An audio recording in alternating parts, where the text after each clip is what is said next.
मोरे घर पनिया पिलाई दी है जान गे, कफन ओढ़ाई दी है टूटत ही जब प्राण गे। मोरे घर पनिया पिलाई दी है जान गे, कफन ओढ़ाई दी है टूटत ही जब प्राण गे।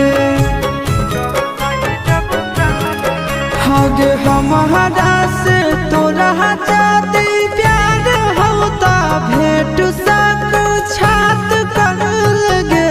हगे सोनाया गावा हो भरती पाटनवा में आके मुलाकात कर लगे।